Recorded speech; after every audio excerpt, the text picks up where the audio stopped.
Acts 14. At Iconium, Paul and Barnabas went, as usual, into the Jewish synagogues. There they spoke so effectively that a great number of Jews and Gentiles believed. But the Jews who refused to believe stirred up the Gentiles and poisoned their minds against the brothers. So Paul and Barnabas spent considerable time there, speaking boldly for the Lord, who confirmed the message of his grace by enabling them to do miraculous signs and wonders. The people of the city were divided.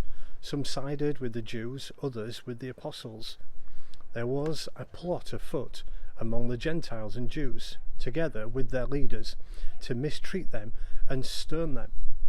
But they found out about it and fled to Lycaonian cities of Lystra and Derbe, and to the surrounding country, where they continued to preach the good news. In Lystra there sat a man crippled in his feet, who was lame from birth and had never walked. He listened to Paul as he was speaking. Paul looked directly at him, saw that he had faith to be healed, and called out, "Stand up on your feet." At that, the man jumped up and began to walk.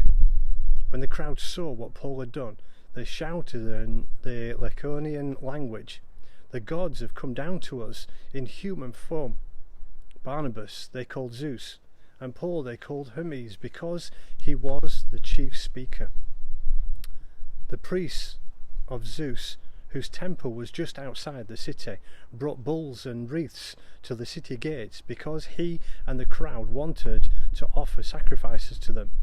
But when the apostles Barnabas and Paul heard of this, they tore their clothes and rushed out into the crowd, shouting, "Men, why are you doing this? We too were only men, human like you. We are bringing you good news, telling you to turn from these worthless things to the living God, who made heaven and earth and the sea and everything in them. In the past he let all nations go their own way, yet he has not left himself without testimony. He has shown kindness by giving you rain from heaven and crops in their season. He provides you with food, plenty of food, and fills your heart with joy." Even with these words, they had difficulty keeping the crowds from sacrificing to them. Then some Jews from Antioch and Iconium and won the crowd over. They stoned Paul and dragged him outside the city, thinking he was dead. But after the disciple had gathered around him, he got up and went back into the city. The next day he and Barnabas left for Derbe. They preached the good news in that city and won a large number of disciples. Then they returned to Lystra, Iconium and Antioch, strengthening the disciples and encouraging them to remain true to the faith. "We must go through many hardships to enter the kingdom of God," they said. Paul and Barnabas appointed elders for them in each church, and with prayer and fasting committed them to the Lord, in whom they had put their trust.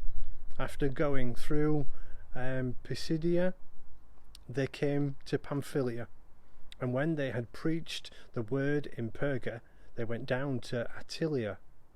From Attalia they sailed back to Antioch.